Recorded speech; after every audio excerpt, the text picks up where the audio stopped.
নমস্কার বন্ধুরা, ফিরে আসলাম নতুন একটি পর্বে নতুন একটি রেসিপি নিয়ে। এখন তো শীতকালে কিন্তু বাজারে প্রচুর পরিমাণে শাকসবজি পাওয়া যায়। সেই সব শাকসবজির মধ্যে অন্যতম একটি শাক হলো মটর শাক। আর এই মটর শাক আজকে আমি আপনাদের চিংড়ি মাছ আর বড়ি দিয়ে রান্না করে দেখাবো। এইভাবে রান্না করলে গরম গরম ভাত অথবা রুটি খেতে কিন্তু দুর্দান্ত লাগে। তো চলুন রেসিপি শুরু করা যাক।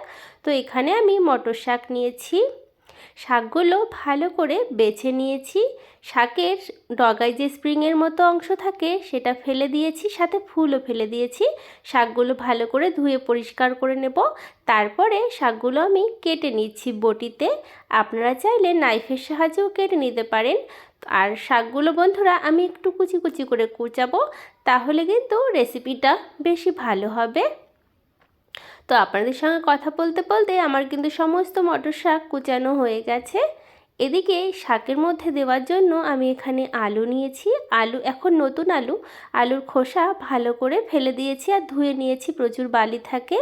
আর আলুগুলো ছোট ছোট করে ডুমো ডুমো করে কেটে নিচ্ছি।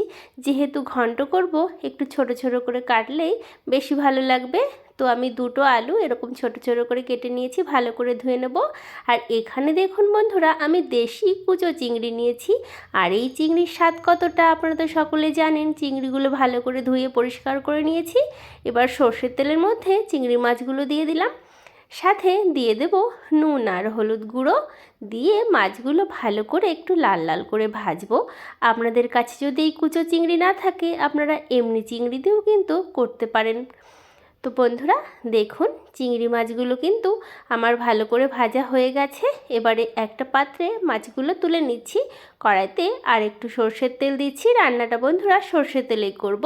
ফোড়নে দিলাম গোটা জিরে আর দুটো তেজপাতা। ফোড়নটা ভালো করে ভেজে নিচ্ছি।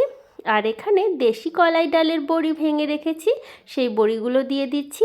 আপনারা যারা নিরামিষ খান তারা চিংড়ি মাছ বাদ দিয়ে শুধু বড়ি দিয়েও এইভাবে রেসিপিটি করতে পারেন। বড়িগুলো ভালো করে ফোড়নের সঙ্গে ভেজে ছোট ছোট করে কেটে রাখা আলু দিয়ে দিলাম। এবারে ভালো করে আলুগুলো একটু ভেজে নিচ্ছি। আর ঝালের জন্য আমি এখানে বেশ কয়েকটা কাঁচা লঙ্কা দিচ্ছি। আর এই রেসিপিটা একটু ঝাল ঝাল হলে খেতে বেশি ভালো লাগে। স্বাদ মতো নুন আর পরিমাণ মতো হলুদ গুঁড়ো দিয়ে ভালো করে ভেজে নেব। আপনারা যারা এই রেসিপিটি এখনও ট্রাই করেননি, একবার ট্রাই করে দেখুন বন্ধুরা। কথা দিচ্ছি মাছ মাংসের কিন্তু প্রয়োজন পড়বে না, এতটাই সুস্বাদু হয়। তো আলু কিন্তু আমার ভাজা হয়ে গেছে।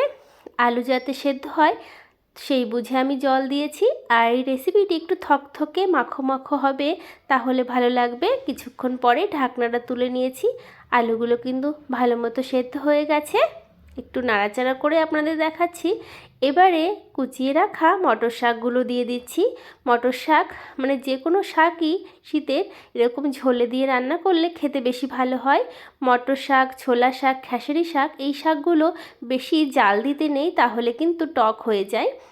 তো আমি সেই বুঝেই কিন্তু রান্নাটা করছি, যাতে টক না হয় আর শাকের সবুজ রঙটাও যাতে বজায় থাকে, সেই বুঝেও আমি রান্না করছি। ভালো করে মিশিয়ে নিয়ে ভেজে রাখা কুচো চিংড়ি মাছগুলো দিয়ে ভালো করে মিশিয়ে নিচ্ছি। এবারে আরও কিছুক্ষণের জন্য মিনিট 2-3-এর জন্য ঢাকা দিয়ে দেব। তারপরে এদিকে দেখুন, একটা বাটির মধ্যে 1.5 চামচ চালের গুঁড়ো নিচ্ছি, আতপ চালের গুঁড়ো। এটাকে পিটুলি বলে। এই পিটুলি গোলা জলটা দিয়েই আজকে আমি এই মটর শাকের ঘন্টটা করছি। এটা দিলে খেতে কিন্তু ভীষণ ভালো হবে। আর এই রেসিপিটা থকথকে আর মাখো মাখো ব্যাপার হবে। তো ভালো করে নাড়াচাড়া দিয়ে দিচ্ছি ঢাকনাটা তুলে। আপনাদের কেমন লাগছে রেসিপিটা?